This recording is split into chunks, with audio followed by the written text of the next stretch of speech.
بسم اللہ الرحمن الرحیم اعوذ باللہ من الشیطان الرجیم بسم اللہ الرحمن الرحیم وبہ نستعین الحمدللہ ہماری گفتگو کفایت الاصول کے حصے سوم میں ہے اور حصے سوم میں مقصد سابع پڑھ چکے مقصد ثامن وہ تعارض ادلہ کے بارے میں ہے۔ پچھلے درس میں ہم نے یہ پڑھا تھا کہ جب ادلے آپس میں ٹکر اور تعارض رکھیں تو کچھ مرجحات مخصوصہ ہیں جن کو روایت میں بیان کیا گیا ہے۔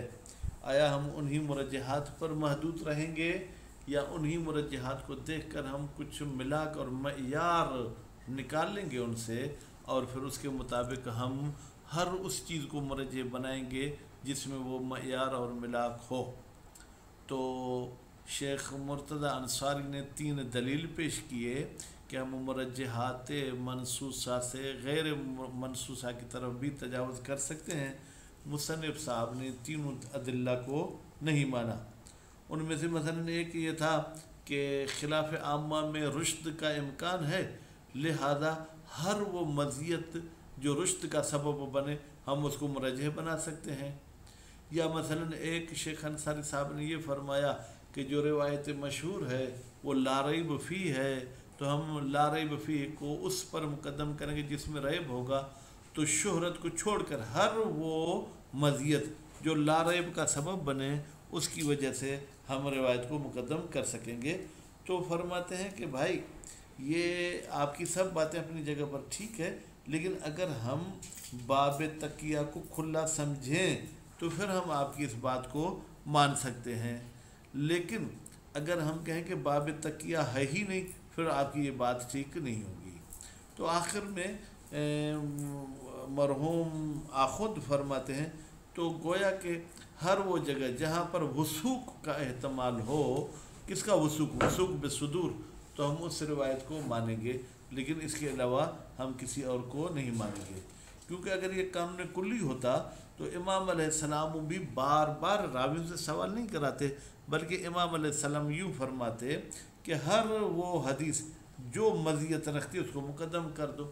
تو امام علیہ السلام ان صفات کو بیان نہ کرتے۔ امام علیہ السلام کا ان صفات کو بیان کرنا اور قانون کلی بیان نہ کرنا یہ دلیل ہے کہ جناب آپ ان مخصوص مرجحات سے دوسری مرجحات کی طرف جو ہے کیا ہے وہ رجوع نہیں کر سکتے ہیں۔ تو ابھی ہم چلتے ہیں عبارت من ہو۔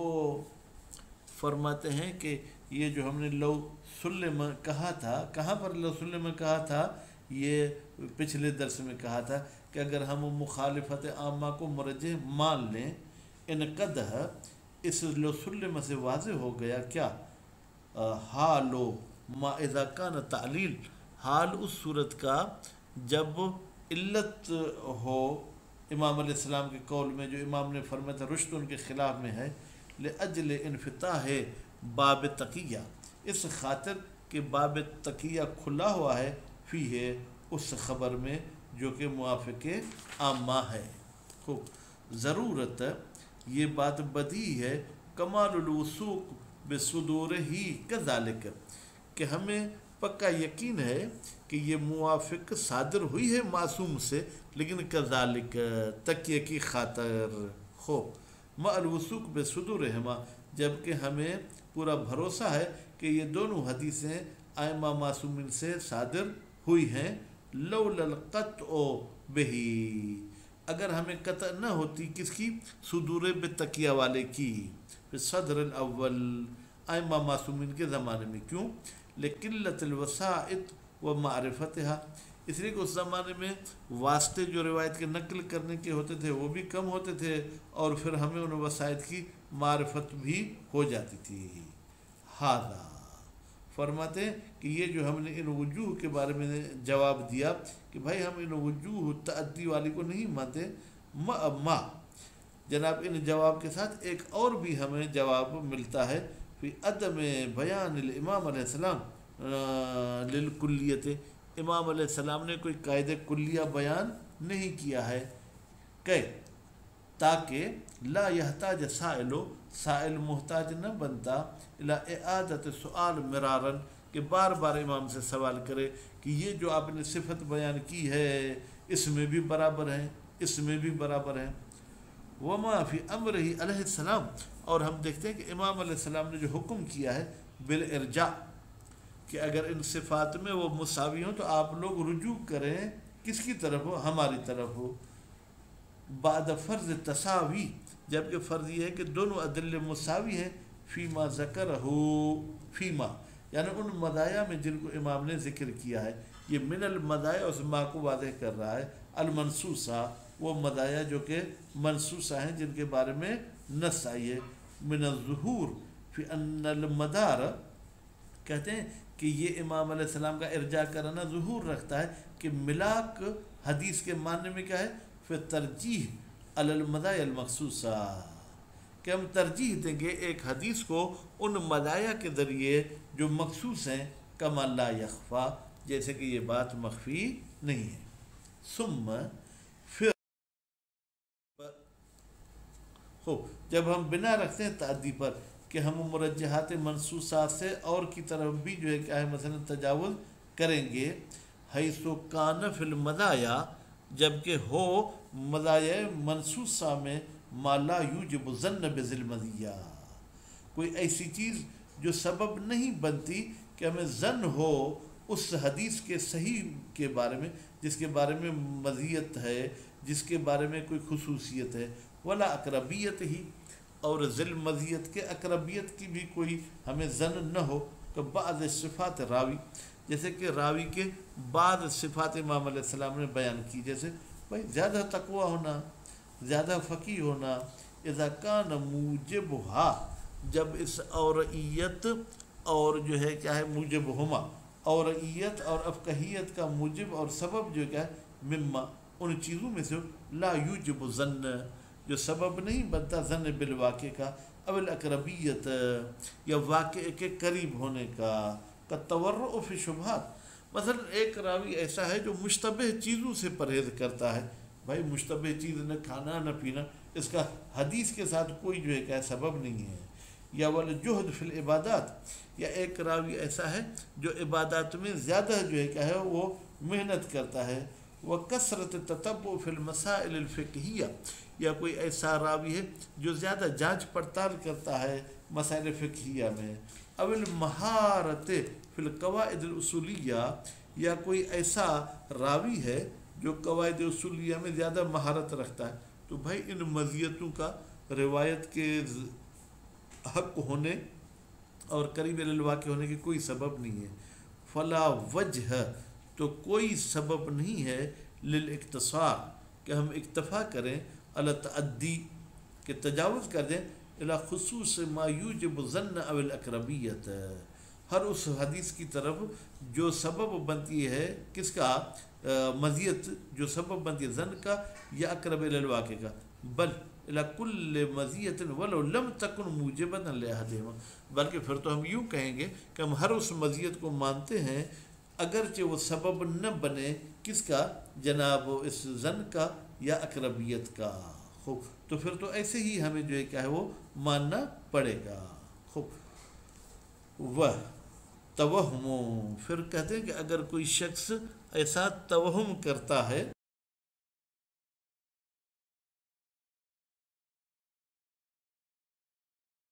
خبریں کہ ان دو خبروں میں سے کوئی ایک خبر سچی ہے، لا یکون بمرجح، تو وہ اس مظنون خبر کے لیے مرجح نہیں بن سکتا، بل موجب لسکوت الآخر، بلکہ جب صدق کا ظن ہوا تو اس کا مطلب ہے دوسری کو پھینک دو، پھر تو تعارض ہی نہیں ہوگا۔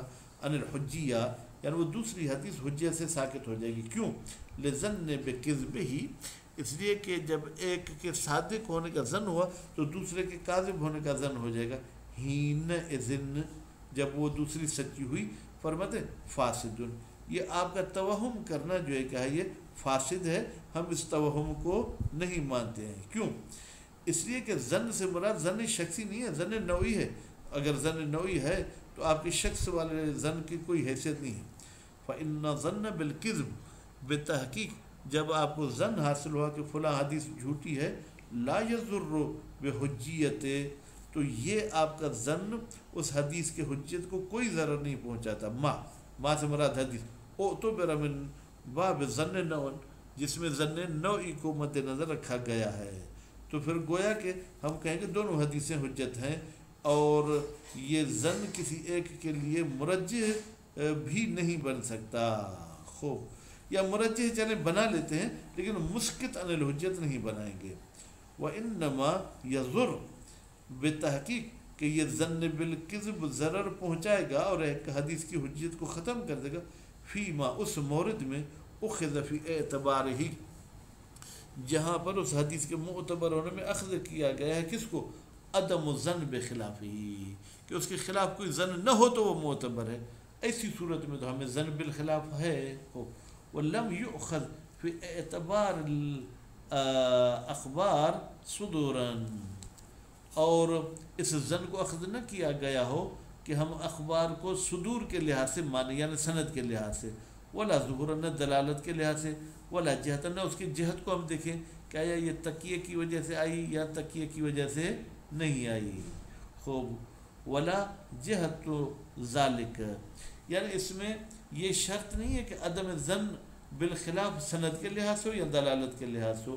تو اس لحاظ سے بہرحال یہ آپ کا ظن فردی اس حدیث کو حجیت سے ختم نہیں کر سکتا. ھذا، یہ تو جواب اپنی جگہ پر ہے. مضافن الی، ہم اس میں مزید بڑھاتے ہیں کیا کہ جب ہمیں ظن ہوتا ہے دو خبروں میں سے ایک خبر کے سچے ہونے کا، تو اس کا لازمہ نہیں کہ دوسری جھوٹی ہو.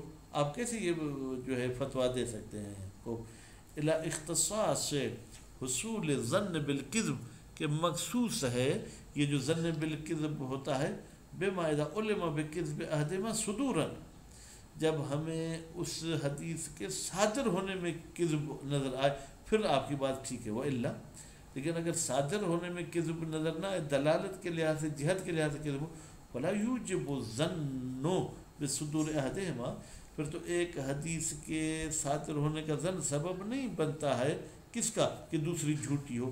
لامکان صدورہما، اس لیے کہ امکان ہے کہ یہ دونوں حدیثیں امام سے صادر ہوئی ہوں. ما عدم ارادت ظہور فی احدہما او فیہما، خوب، جب کہ کوئی ایسی چیز نہ ہو کہ جناب جو سبب بنے کہ اس میں فلاں کے ظہور کا ارادہ کیا گیا ہے یا دونوں کے ظہور کا ارادہ کیا گیا ہے، یا ظہور کا ارادہ کیا گیا لیکن تکیے کی وجہ سے، نہ کہ حکم اگر ایسی چیز ہو تکیہ مد نظر آ گیا پھر تو ہم ایک کو لیں گے، تکیے والے کو چھوڑ دیں گے. کما لا یخفا، جیسے کہ یہ بات مخفی نہیں ہے.